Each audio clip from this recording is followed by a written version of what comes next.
a bit different, isn't it? This is. Today we're in today's guest studio. Yeah, I don't know where we are, but we're in a lovely little studio, which I'm really impressed with. And it's known as Studio 4 in a mysterious location. yeah, it is very much so. Yeah. Yeah. Just kind of appeared out of nowhere. And But that is the voice of Rob. Yeah, you need to come a bit closer to Sorry. my studio. That's it. Yeah, we've got Rob here, who's kindly said he's going to talk to. I've come on your show loads of times and told my story, and I've been wanted to get you on. You've got on a my story show. to tell, haven't you? I mean, it is a story that has inspired. I hate the word inspired, but it has affected a lot of people. Yeah. Yeah. Why do you hate the word inspired? I love Because it. inspired means that you're very worthy, but you're not. You just do what normal people do. Yeah, I've got inspired tattooed on my arm. yeah, you got that just after you met me, didn't you? Absolutely not. I got it because I'm very worthy. No, but you know what I mean. Inspired means you almost to me you're goody. Yeah. Like someone in a wheelchair would give me inspiration. No, it doesn't. Yeah. It's a bit patronising, I think. Maybe. Do you think? Yeah, I love the word. I love that's the first thing I do when I wake up is I think how many people I can inspire for the day. Oh, that's it. That's good. Yeah. That's all right. Yeah. Well, thank you for coming on. Didn't have a choice. You just turned up and said we're using your studio. We weren't using guests. Yeah. Well, I wanted to we've become friends. I think over the last couple of years, you've been a massive support for Dare to Dip. And the podcast, you've plugged it on your radio shows and that. I know you've got an interesting story. I don't know too much about it. I know you've had your struggles and that, and I just wanted to give you the opportunity to not inspire. Okay. We can inspire. No, it is because we, as you said when you first came on, blokes don't normally talk. Yeah. But now they do. That's one thing the pandemic's helped, that people are talking a lot more and they're sharing, and people are caring a lot more as well now. There is still a load of rats out there who don't really care, but on the whole, people do. Yeah, I think so. I've certainly picked up on that myself, but it's just trying to break down those barriers, that stigma around sort of men opening up about their mental health and things that they've been through. So, yeah, Absolutely. we're just part of that movement, I suppose. Yeah, definitely.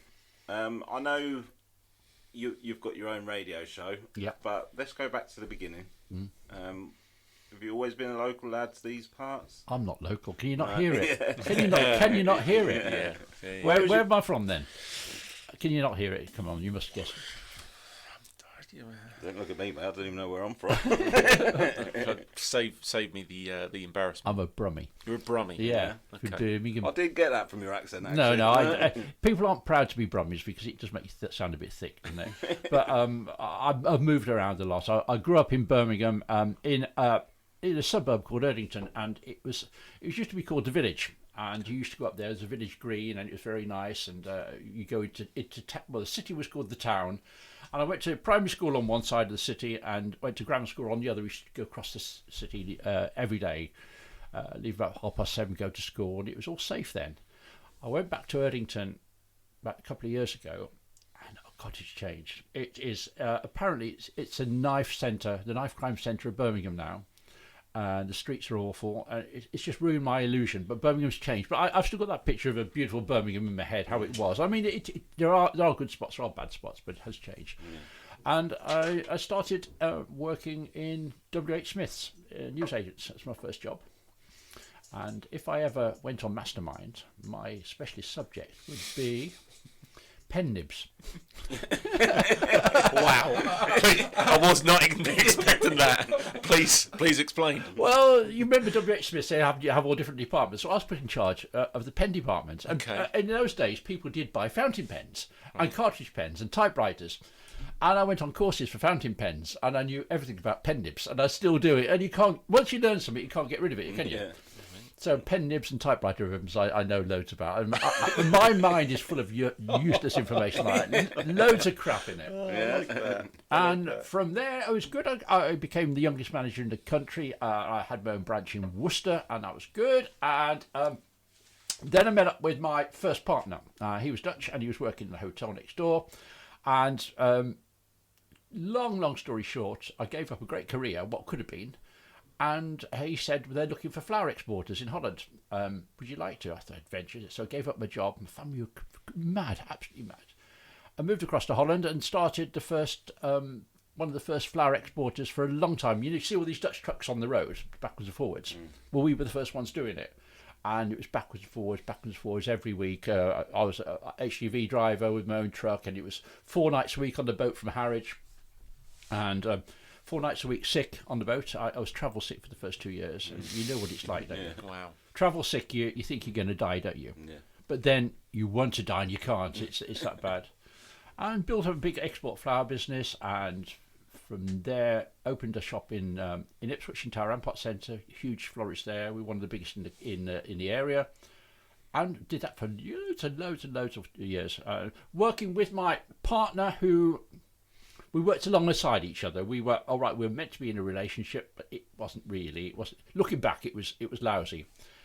And then one day he went to see his mother in Holland and never came back. Disappeared completely. All the money went. About 30 grand's worth of money disappeared, and he went completely off the face of the earth. Couldn't find him anywhere. Imagine what that feels like. I've got a business to run, got a shop to run, house to run, and there I am on my own. And how many years had it been up to that point? That had been 17, 18 years with him, and suddenly disappear. Gosh. Okay, and then he disappeared, and then he was a bit of a wheeler dealer, always had been. And then I was living out in the country, and one night, knock on the door, 2 men with guns come to collect money from him. He owed them money. And he got involved with some travellers, and they weren't too happy. But anyway, sorted all that out. Found out he'd gone off to Mexico and started a life there. And a few years later, he was a big smoker, big drinker. He died of liver cancer and lung cancer at the same time. He just died. And funny enough, I got a letter from a Dutch solicitor, because we'd made wills, and I was named in his will, and I inherited all his debts as well. Because you can inherit debts in the Netherlands. Really? But I declined it as all right, and I worked hard in my shop, paid off all the money I owed, and felt good about it. I could have gone bust, but I probably should have gone bust. But so that's why I value money now. I really know what £10 is. I know what it's like to only have two or three pence in your pocket as well. So that's that stage. You're looking very serious, you two. Wow, no, that was, I'm just trying to sort of comprehend that. That was a lot, all in kind of very short period. You kind of crammed it all in there. But I mean, that's incredible. Like, you think 17 years being with someone, and then overnight, it all kind of comes crashing down. But there's still a lot of responsibility there. So I can only imagine the kind of impact on your well-being and how did you cope at the time? Well, I had to cope. That was it. There was no way around it. I had to get on with it. I mean, I had by that time I had probably 10, 12 staff in my shop. I had a wholesale business, flowers coming in. I had bills to pay. The only way was to carry on, and I didn't know any other way. You don't reach out to family straight away, do you? With any problems, it's the last people probably the first people you should go to, but it's probably the last people I went to. My sister came in and helped me out. We said, right, let's have a look at all your finances. Got you all sorted out. And she said, right, we'll do this. And you got it. That's what you need. You need someone like that. Whatever problems or addiction you've got, you need someone else to help you straight. Yeah, definitely. Yeah. So how long did that take before you told your family about it then? They never really knew how dire it was. My mum died never really knowing it. I wanted to keep it from her because you want to protect them. You don't want them to think... Because your parents bring you up and they're protecting you, but it gets to a certain stage where you need to protect them, don't you? Keep it from them. That's natural, yeah. So my sister and my brother knew everything, and we got it. We picked it up, and I made a good business out of it. Yeah. And I had 2 shops. Well, I had several shops on one go at one time, and... Then the recession came, and people stopped buying flowers. Marks and Spencer was selling, every petrol station was selling it, so florists weren't selling flowers. So the trade started coming down, and my landlord in Tower Rampart Centre doubled my rent in 6 months, and I couldn't afford it. So I moved into smaller premises, trade went down. I think, what do I do? And then one day another Dutchman came along. He said, I don't suppose you want to sell your business, do you? Well, how do you bite someone's hand off without letting them know that you're desperate for it? So we did a good deal. I walked away, not much money, but I walked away and my stuff so it was good. But in the meantime, I'd started doing a little bit of broadcasting here and there. I was in my shop. I was we could only get one radio station because we were set underneath the escalators. We got all the interference. The only radio station we could get was Radio Suffolk. And it was Leslie Dolphin who was on the afternoon show. And she said, if you want me to come and do a programme for your premises, let me know. So I got in touch and she came round and did a 3-hour programme in my shop. And we were doing floristry on the radio. Now, that shows a good presenter, doesn't it? If she can talk about flowers on the radio and you can see it, make the picture in your head. That was brilliant. And we'd always done lots of publicity, and I was if there's any media coverage available, I'd grab it. And she said, well, do you want to come in? She moved to the weekend programme. Do you want to come in and review my newspapers at the weekend? So every Saturday I went in there and I was reviewing the newspapers and back to the shop. Then there was a job behind the scenes. Each presenter, except for each presenter has a researcher with them. And the guy who was with her on Saturday was leaving, so I took his job temporarily. And I loved it. So I was doing I'd go back to my shop afterwards. Then one day my big boss came down. He said, can I see you after the programme? I thought, oh, God, boss has to see you. He said, went up to his office. He said, we're starting a new academy of presenters, and we'd like you to be the first one. Wow. So I said, wow, me? I said, I don't know anything about radio. He said, we'll teach you, we'll show you. I don't know now. I know I'm still another bloke. I don't know now what he saw in me, what he heard in me. But put me onto the radio for an hour every Sunday, and I was allowed to make every mistake in the book, and I did. You cut people off, you do it wrong. But it was just an hour, and it gradually progressed from there. And I was standing in for people. If people were on holiday, I'd go and do an hour here and there, and still doing my shop at the same time. And then when I sold the shop, I think, what do I do now? And 2 weeks later, the vacancy came up at Radio Suffolk for the early morning presenter. I got it and moved straight to the job. So with 2 weeks unemployed almost, I got a career in radio. Yeah, it's just glorious, fabulous. I love what you said about the mistakes and you're allowed to make them as well, because that's how you learn from mistakes. It is. In all sorts of life. You've listened to me on Felixstowe Radio, have you? Yes. But things go wrong. It's known in life. It's known how to get over problems, isn't it? Whatever you do. Don't dwell on it, move on if you can. Yeah, I think you're born to do this job as well. That on the radio, you're very good at what you do. You mean I've got a gob? Yeah. So did you feel like a real passion for it once you got going with it? I compare it to every day. I'm on air every day, and 11 o'clock, 2 minutes to 11, I am pooing myself. I am so nervous. Every day? Every single day. I don't get, and it's like, I imagine it's like, it's like a bungee jump. There you are, 1 minute to 11. I'm on the side of the cliff, ready to go. 11 o'clock, I jump.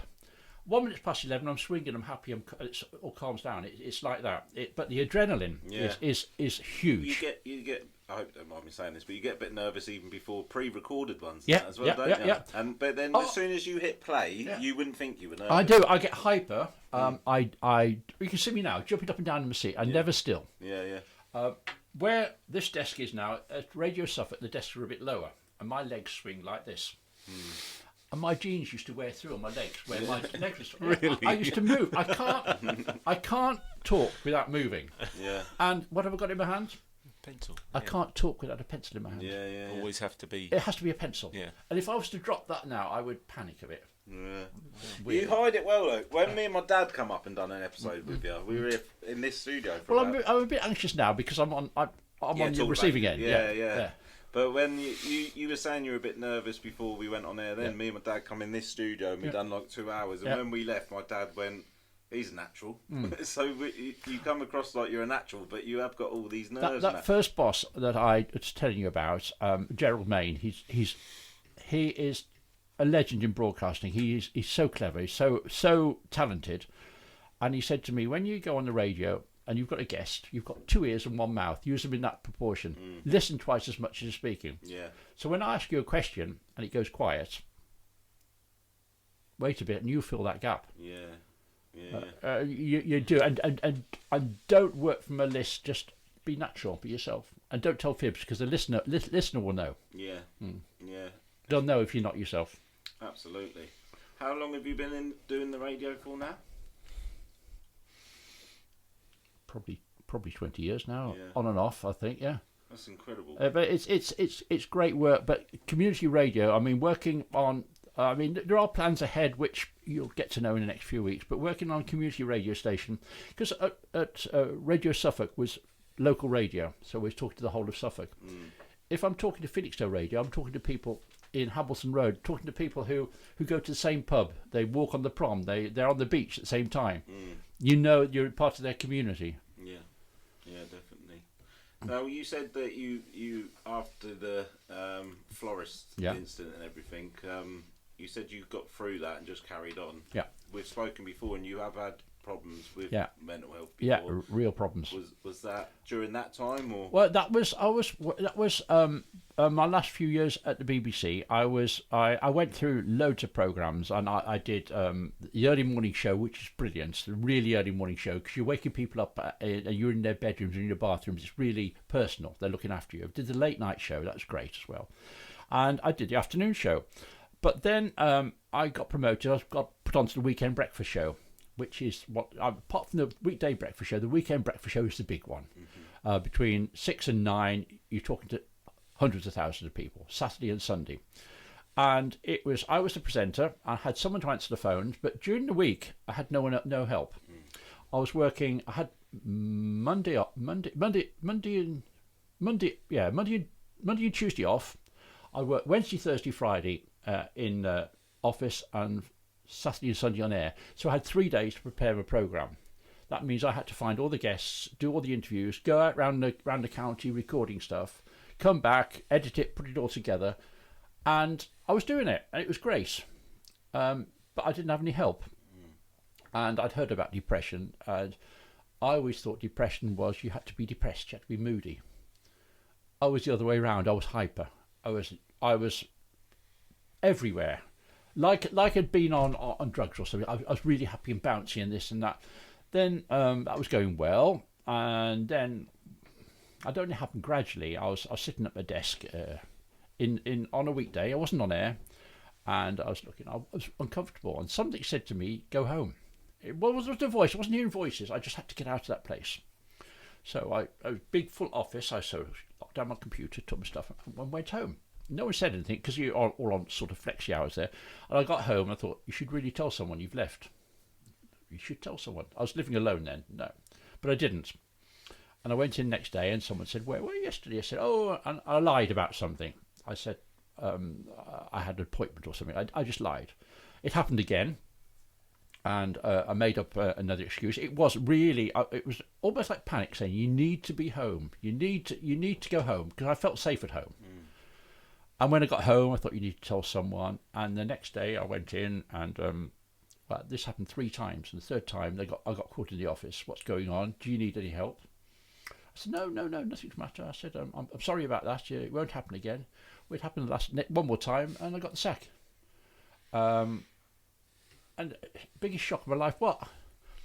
Had I been a boss, I would have probably sacked me as well, because I was unreliable. I was disappearing. I was just going out at work's time. So what were you doing outside of work at the time? Nothing.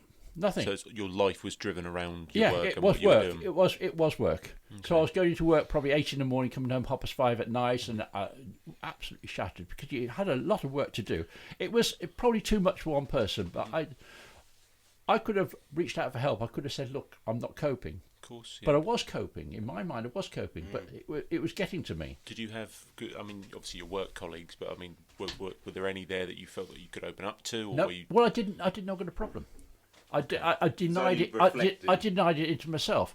Yeah. But then when I got the sack, I got put on garden leave first, and BBC supplied me with a psychiatrist to go to talk to, and it was a load of bull. I mean, she didn't know what she was talking about, this woman. What, tick box exercise? Well, no, it wasn't even that. She was trying to be very clever and saying, oh, yes, it's going back to your childhood and this. No, it wasn't anything of the sort.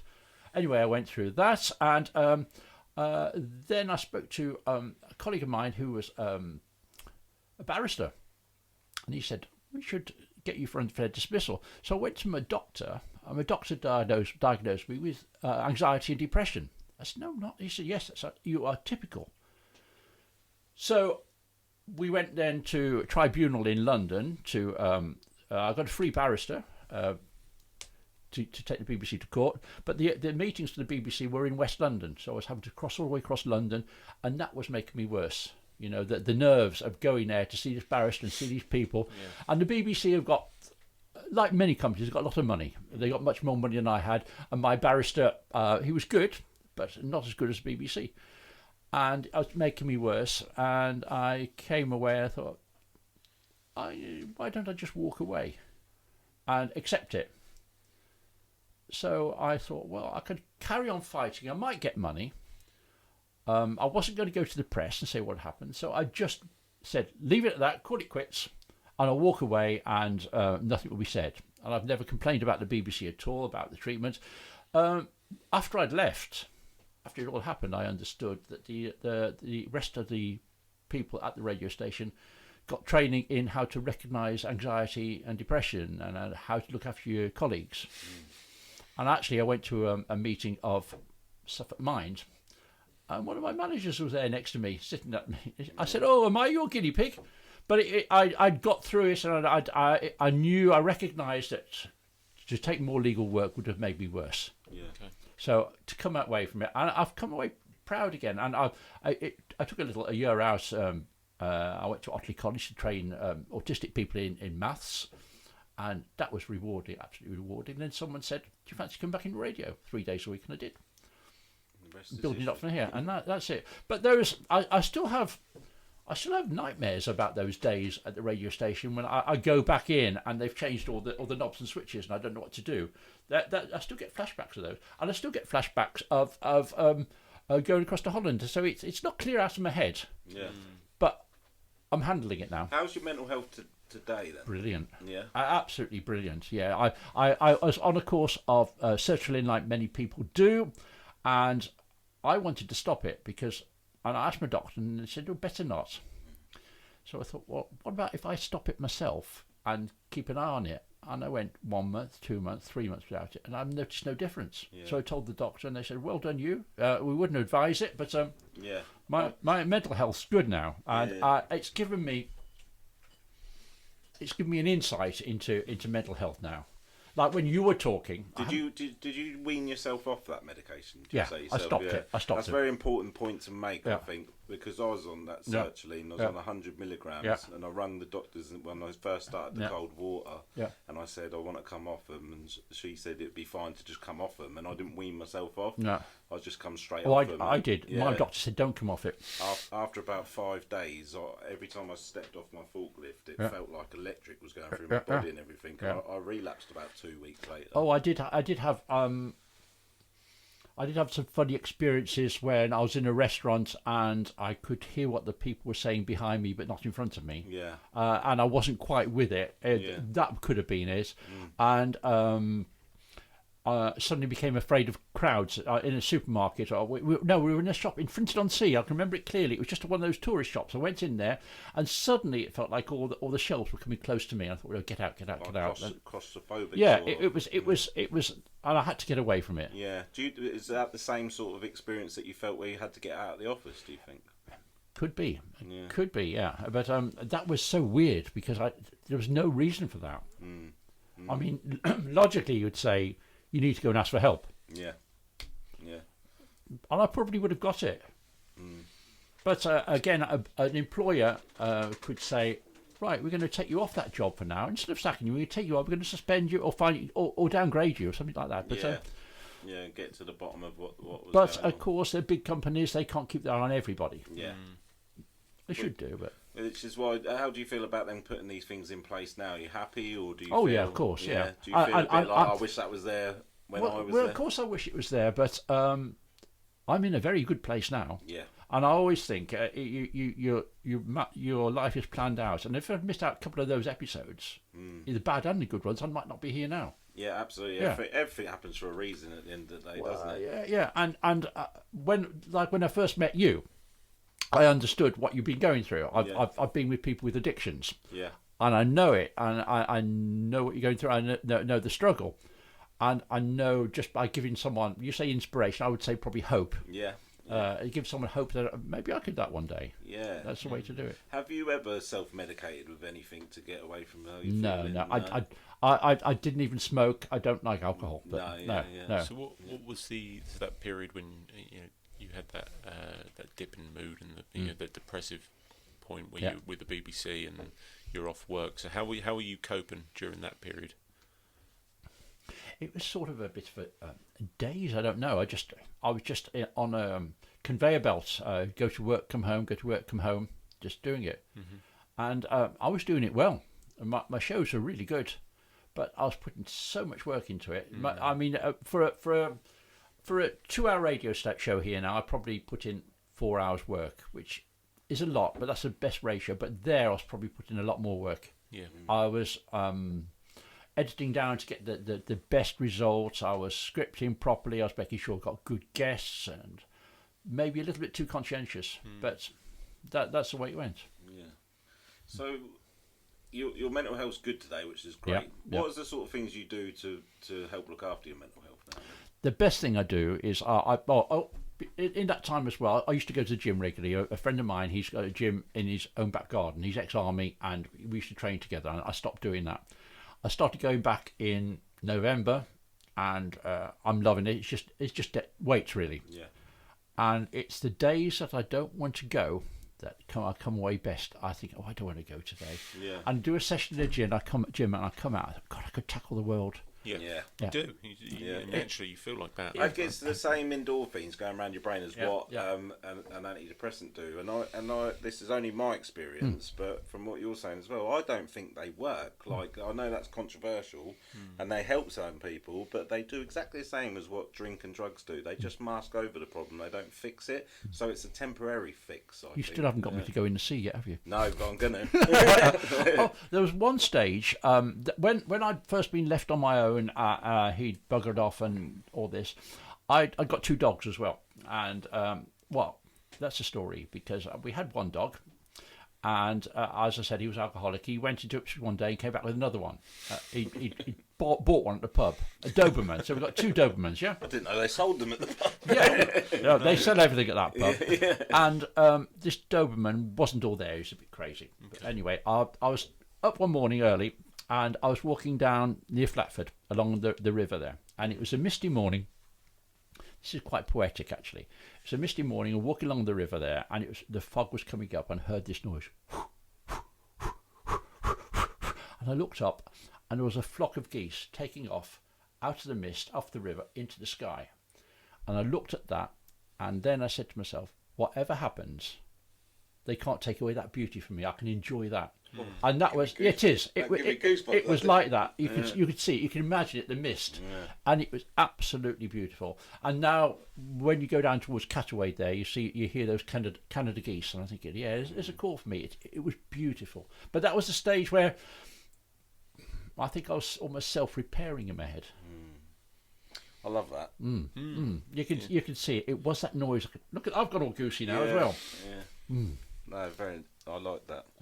It doesn't take a lot to make me emotional. No, you do get emotional very quickly, don't Do you want a Kleenex? Should I get matron in? Are you all right? Yeah, no, that's nice though. That I love hearing stories like that. I think that's why you're so good at the radio and that as well, because I was proper just drawn into that story. Did I paint a good picture? Very good. Radio's picture, isn't it? Yeah. Exactly. I always say radio's a picture because you saw those geese taking off, didn't you? You saw those geese. I saw it, yeah. But you both had different pictures. You wouldn't have seen the same picture. Of course, yeah. Like when people listen to me on the radio, they see, if they don't know what I look like, they see different people. You'd see someone else. Yeah. Apparently, I sound fat. Really? How do you sound fat? I don't know. Someone said, Apparently, I am. well, because you're flashing your body all the time, people know it, don't they? Oh dear, I've got to get my kit off and go in the sea again. Yeah, on the 12th of July, we're doing a special dip. Yeah. And then we're having an event after. I'm going to invite you to it. Is that my birthday dip?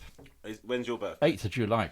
Mine's the actual 12th, so Oh my There we God. go, Oh, it's no coincidence I set a whole day up. Double celebration. let's have a look. I'll get my diary out now. Oh, I see. I work with pencil. 12th of June. Yeah, Monday, that isn't it? No, it's June. Wednesday. July. Yeah. July. Am I here? Yes, I'm here. Yeah, Oh yeah, here. yeah, Look, you've your already- birthday. yeah. I've got you in my birthday book. Yeah, look. well, that's because I spoke to you about the event already. Yeah, yeah. 12th of July. That's in my diary. That's your handwriting. So Yeah, oh, is it? On the 12th of July, we're jumping in the sea. I'm doing a special dip at midday. I'll do it. I'll do it. My friend Melton, bless him, he committed suicide years ago.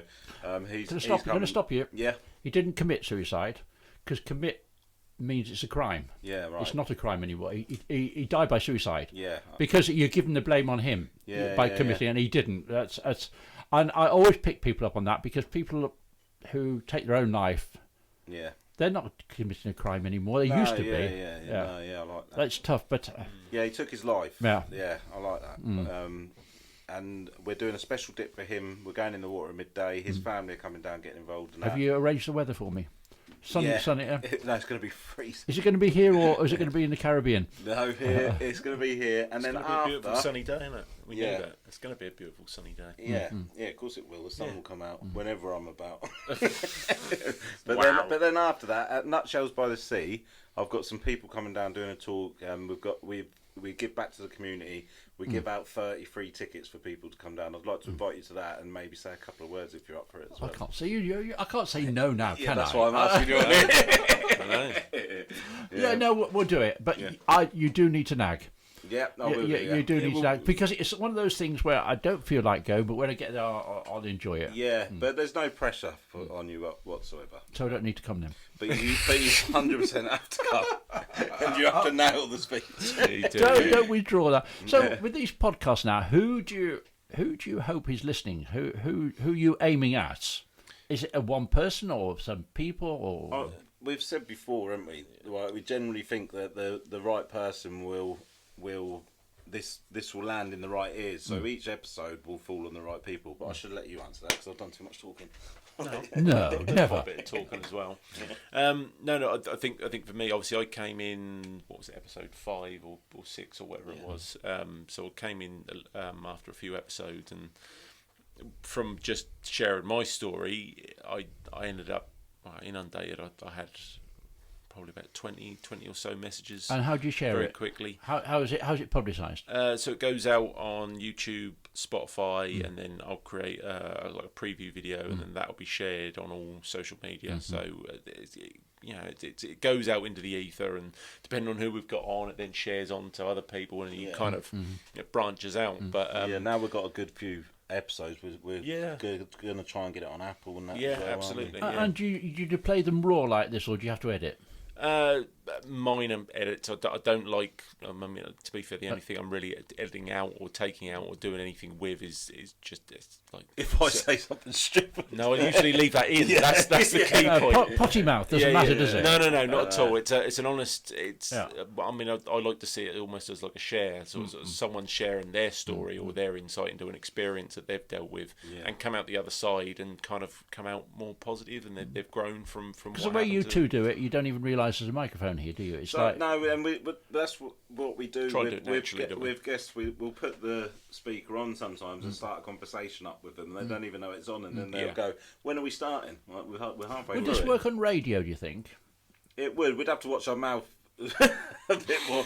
Well, I don't mind swearing. A woman said to me once, she complained saying she's not listening anymore because she doesn't like the swearing. So I told her to. Because if you're listening to people's honest stories and they're opening up and talking about suicide, talking about drug addiction and that, and the only thing you get out of that is offence from swearing. It's because frankly, you can fuck off. because someone dropped an F-bomb. That's the bit that you focus on. You're not focused on the fact that someone's come through something horrible that they've dealt with and they've managed and they've come out a better person at the end of it. And that's the key part of our story. How do you know the validity of their stories? How do you know they're telling the truth? You got to take. I mean, they might be libeling someone as well. Of course, but I think people come across genuine. I don't think people would want to share some of the stuff they're sharing if they've known it. It's not going to help. So if I'd said, there might have been one or two. If I'd have said something, if I'd have got something really controversial, would you have stopped me? No. Oh. No, not at all. No. You can say, well, honestly, we're open to anything on here, and I've opened up about. Shall I tell you about Sam now? There we go. I generally think we pride ourselves on having honest conversations and talks, and we don't necessarily have to agree with people, but we're not going to shut them down. No, and I think we've both been very honest about things that we've done and our own experiences. So what number am I then on the podcast? Let me think. 50. What? Yeah. What? 354. Yeah, 54. I think. Yeah. Yeah, we've done a lot of I'm going to terminate this conversation now. Scraping the barrel or what? Who can we get? Oh, we're out of the country. Let's call it Studio 4 and get him. And the guests are just getting bigger and better, Rob. No, too late now. Oh, God. You should come with that tagline. Yeah. But no, obviously, the more we share of ourselves, and I think, I've been very honest about some of the things I've been on here. You've been incredibly honest about your own experiences, and I think that tends to lend to people wanting to open up more.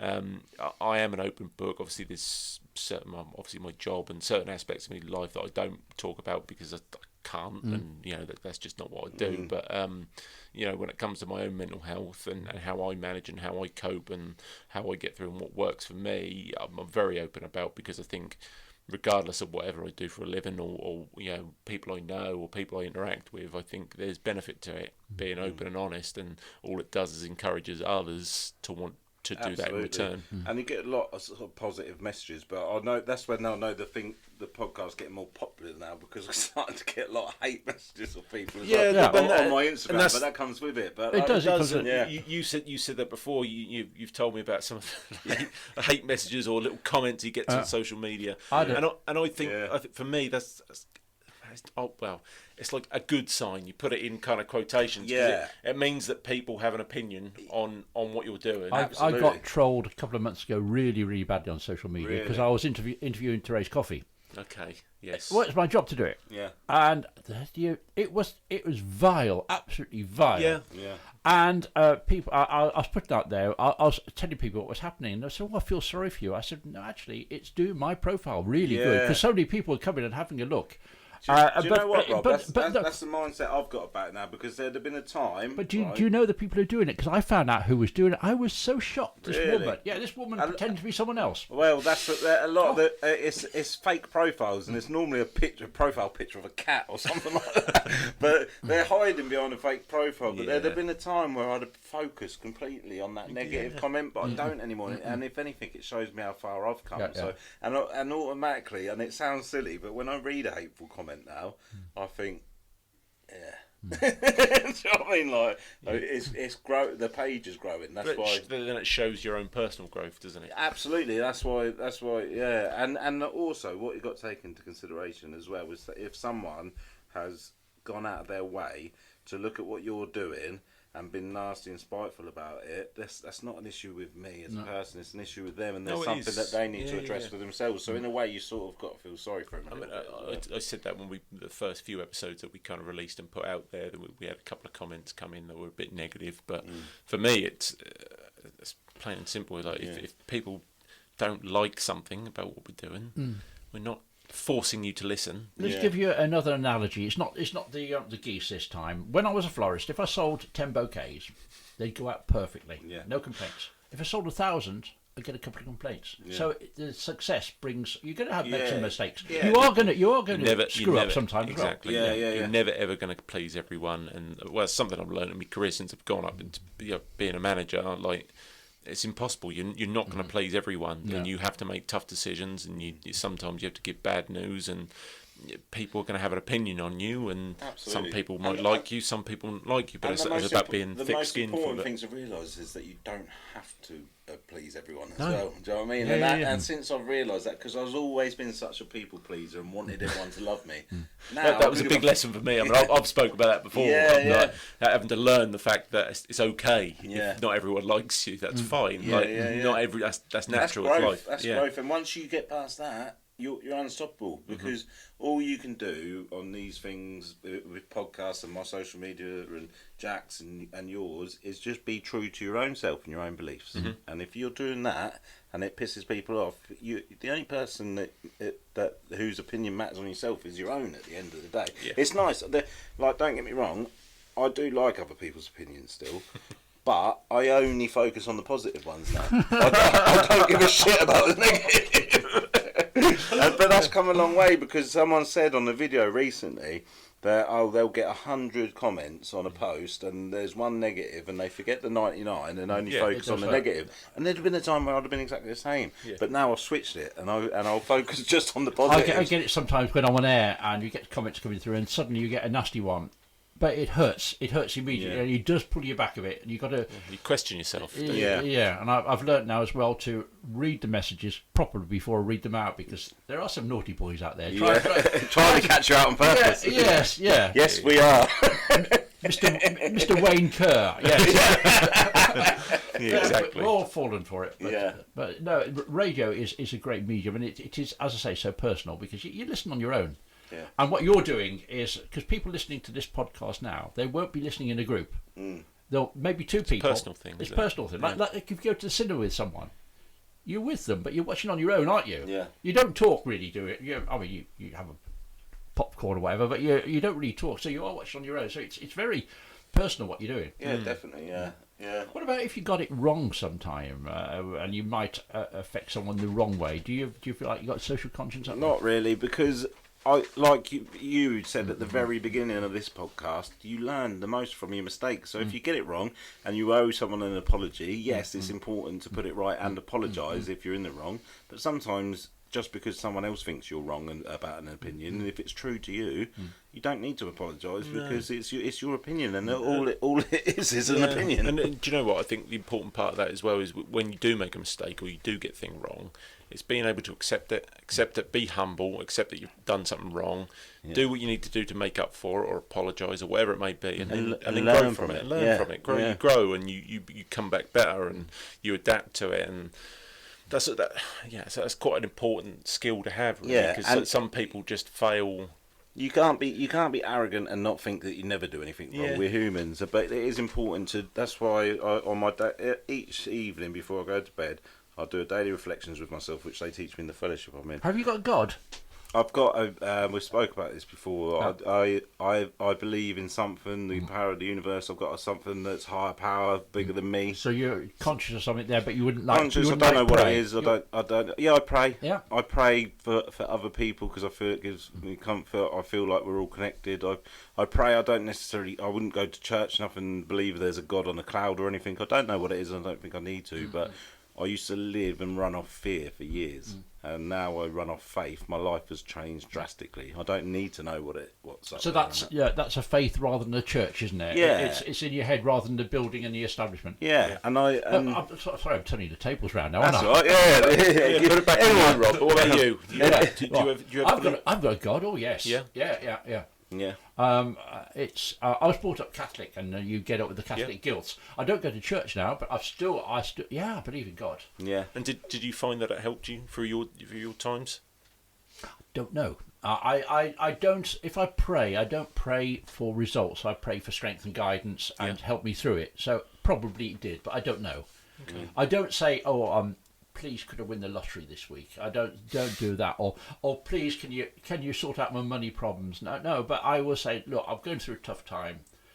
If there's something there, and I believe there is, I think I can't see any reason for us being here if there's.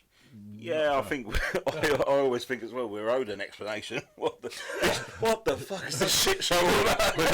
We're not owed anything, so. No, but if you just died and there was nothing, we wouldn't really know. But I'm not anxious to know yet. I'm not in no hurry to find out. I don't see it like that. If it ends now, I think we'll just think the amazing possibilities that the world we live in has to offer. Can I have your car? If you go down. Yeah, you can. Hang on a minute. I want your car if you die. I'm his new best mate now. You might as well have the show. I don't see it like that. I mean, I grew up. Obviously, the school that I went to was very Catholic. I had morning service every day. It got to a point when I was sort of 10, 11 where it kind of just didn't. It seemed pointless to me. I kind of drifted down. But it was a personal feeling. I was never pressured into it by like parents or my upbringing.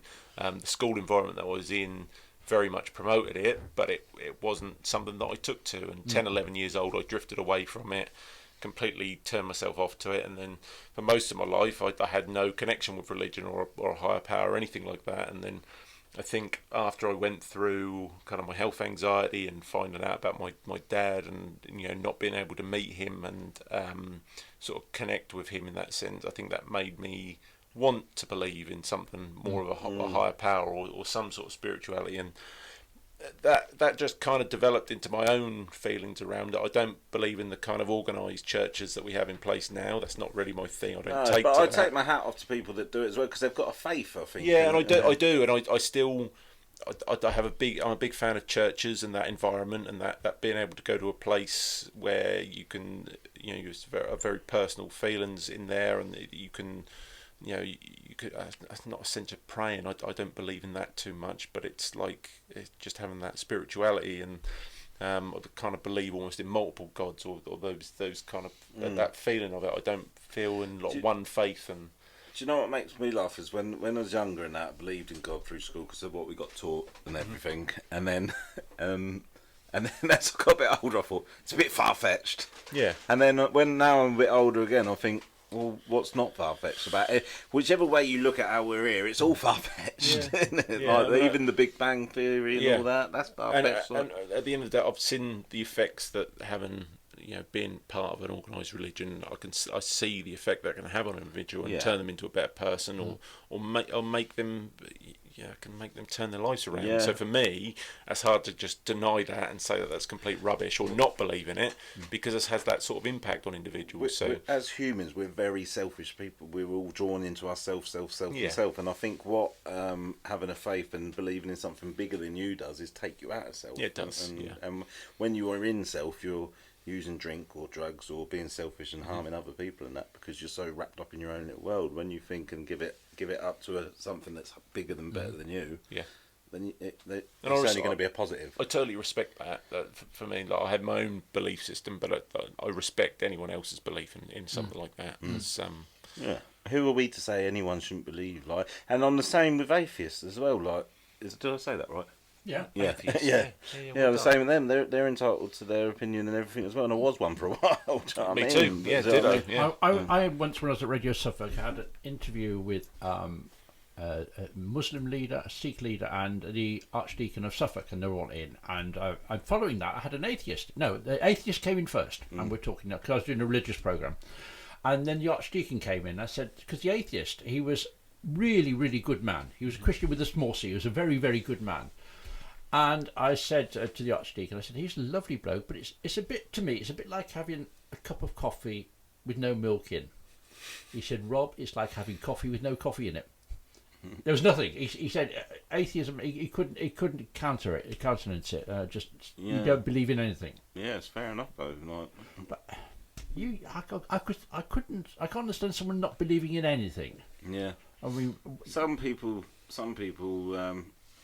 think there's nothing there, so you just got to enjoy life here. And I suppose if that works for them, and that's an element of my own beliefs. I think I personally do believe in higher power. That's my. But I also believe, why panic about death? Don't worry about death. Just enjoy what we got in front of us and the opportunities and the beauty of the world. Like what you experienced back then.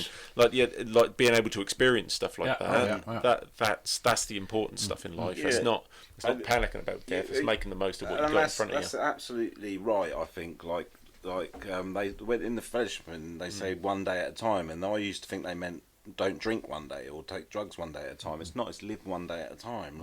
If the only times that we are caught emotionally get anxious, fearful and that, is if you're thinking about stuff you've done in the past or you're thinking about stuff you've done in the future. If you just live in the day, there's no fear and anxiety there. Do you know what I mean? If you think about it, the only times you're fearful or anxious is mistakes you've made in the past, or if you're playing into the future too much. Of course. Do you know what I mean? It is. If you just take it each day, you'll never be anxious. Unless, something bad happened. You just said something really, really strong, and then just completely went it was almost poetic. But then all of a sudden, we almost had some geese flying off there. It's a work in progress. This anxiety. Can we edit that bit out? Because no, we'll leave it in. At about 45 minutes, we went into a load of nonsense, but we'll keep it in. Yeah. So just getting back to you, Rob, obviously, because you are the focus of this episode. So as I should be. Absolutely. But so where you are at your life, sort of looking back at the things that you've been through, do you still have moments now, or do you cope with things better? Or no, the only moments I have now. No, I've got to a certain age now that you've made every mistake at least once, and something comes up. I mean, a bill comes in or someone dies. You think, well, I've been here before, and I've got experience of it. When you're younger, everything is new. You've never been there. But I think probably I have experienced most stuff now, and nothing is going to faze me now. I don't think so, anyway. I've experienced death. I've experienced horror, violence, good stuff. I think I've been through it all. Yeah. Well, and it's kind of looking back on those tough times that you have been through. Yeah. And I'm sure there'll be individuals listening who maybe have similar or maybe even the exact same situation that you were in. What sort of advice would you give to people going through the same things that you did? That's hard. That is hard. Let me think. What advice would I give? Let's enjoy that silence now. Don't feel the silence. I've got to get what advice should I give? Talk to someone, I think.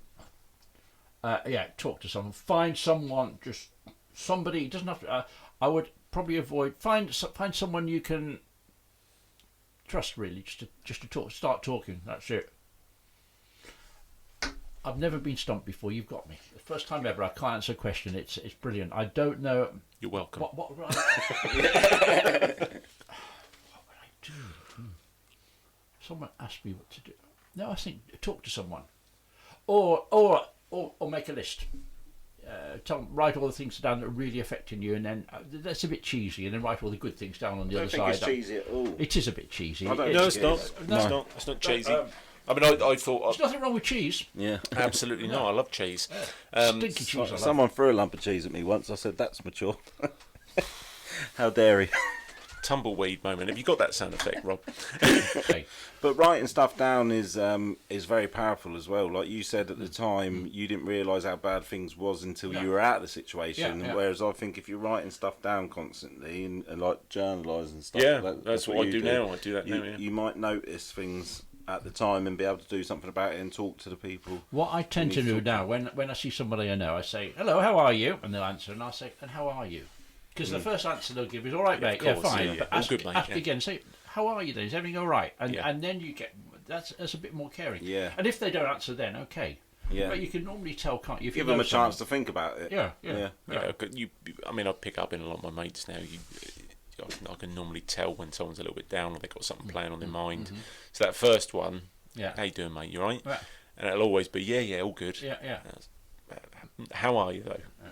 And then you usually get them. I'm not good at exactly. This is what happens. This is what I have to deal with, Rob. You know. Thanks for asking, Jack. But it's important. It's important to have those sort of conversations with people, and I think you can really change someone's day like that. And just picking up and taking a few minutes just to really speak to someone. All right. So you asked me, and I say fine. You asked me again. I said, I feel shit. What do you do then? Do you want to go? No. You don't want to go. You don't want to talk about it. No. I don't think they'd give you the second answer. Well, I tell you what. If you don't want to talk about it, we'll leave it for now. But I'm going to send you a text later. And if you want to talk, then that's absolutely fine. That's good. I'll accept that. Yeah, that's good. That will do. Yeah. I actually did the same thing with someone I haven't spoken to for a while, and I'm thinking, actually, I'm going to see him on Friday. It's someone living with autism. Right. Been locked in the house for a year, and the first thing I'm not allowed to say to him is, "How are you?" I'm not allowed to say that. Talk about everything else. But I sent him a message saying, "Look, I'll be around Friday afternoon, and I'll be there at 2:30. And not may I come, but I'll be there at 2:30. But you got to be careful. You got to know the person. Of course you do. Yeah, definitely. Yeah. Yeah, I think if you ask people twice and then they say they're not all right, then that opens the floodgate up, and then they'll start sharing. Hopefully, anyway. I think it is so powerful to talk, like you said, like for a long time. Like I had suicidal thoughts. I know what words to use as well. Yeah, it is difficult. Yeah. But the power they were talking, I shared it in a video yesterday. For years I had suicidal thoughts, and it wasn't until I opened up and started speaking about it that I started to actually heal from it. So it is important. I love your answer by saying talking. As simple as it is, I think you overthought and thought you were giving too simple of an answer. But No, it's because true. I've never been honoured enough that someone asked me about that. Yeah. You know, I do this and I'm talking to people, but not personally, not face to face. Don't see their eyes. But I think that's another element of the podcast. I think we really want to push is each individual that we have on, they have their own experiences. Absolutely. And when you go through tough times like that, you always learn something. Each individual will have something that they can give back. Yeah. And I think that's the important bit. You haven't got to be some celebrity to be someone to give advice, or someone who's like a like a public speaker, or someone who's important. You haven't got to be like that. Talking of celebrities, doesn't it really get you fed up that some celebrities are on? I'm looking at Loose Women, and they're coming on every other week with what's wrong with them and depression and a bit of anxiety, and they're telling everybody about it. I'm thinking, is that right or not? I don't know. I've never watched Loose Women, so I can't comment. Whatever. I haven't. You really I've need watched to. Loose Women, but it's not the daytime show. Oh dear. That was a There we different go. programme. Moving on. Is it time for medication? No, I mean, it's a popular show, so there's an element of what they're doing which does appeal. Yeah. Is it for everyone? No, Yeah, absolutely but you not. get some of them on there, and it's almost like I'm almost going to have a jingle made like illness of the week. Illness of the week. What you got? Oh, I'm anorexic this week, or no, I'm depressive this week, and breakfast television as well is doing it. Unfortunately, there's a part of society that tend to thrive on that sort of thing now. That people like to kind of promote what they've got wrong with I them. watch it. and they thrive on it. Yeah. For me, I think that's the overall goal of what we're all trying to do, though, is get people to talk about it more. of course, yeah, and I just think, that's the same as when we were talking about those negative people that we get comments from. If you don't like something, or you're not into it or whatnot, it's just Loose Women as it is. I will admit, You love Loose Women. I watched a few episodes back in the day, daytime TV when I was at uni, but now it doesn't play a part in my life, and that's not something I'd be interested in. So I just put something else. I'm talking about celebrities with their problems. Of course. And it's showing it sort of cheapens it a bit, and it makes if you make it too ordinary, too matter of fact, it cheapens. Oh, it doesn't cheapen it. It takes away the severity of it. I think the genuine ones, and like you said before, you can tell if someone's being honest and genuine. So if they're being honest and genuine and talking about it, and they've got a big following, then I salute them for that. But these are actors as well. Yeah, when you've got some people. I'm so glad we got you on, and it was nice to turn You the said table. you wanted 10 minutes. Yeah, sorry? You said you wanted 10 minutes with me. What are we up to now? 59. Oh wow! There we go. Nearly bang on the hour. Is it my We've just got a quick ad break, and then is it my normal hourly fee? yeah, that was bang on an hour. We're getting good at this. Have you got anything else you'd want to add, Bob? No. I just admire you for what you're doing. I think we need to get out to a much bigger audience. Of course. And I'd like to consider if we can do anything with radio with it, because we've got to try it, haven't we? Yeah, It definitely. might not work, but shall we try it? I'm up for a challenge. Yeah, absolutely. Yeah. I won't swear on the radio. The only thing is I've got to teach you how to edit audio, because I'm not going through getting all the bleeps out. But Yeah, no, I won't swear on the radio. But until then, you can all. yeah, I know, but that will change you though, won't it? Yeah. If you hold back on If that. we're allowed to swear, then I will. Yeah. Perhaps we can have a late night radio show. It's only when you're passionate. Motherfuckers. This is what I have to put up with, Rob. That's the best way to finish, isn't it? Yeah, it is. Yeah. And Thank you so much, Rob. So thank you so much for coming on, mate. You're going to find your way out of Studio 4 then somehow, are you? Yeah, I'm going out the window.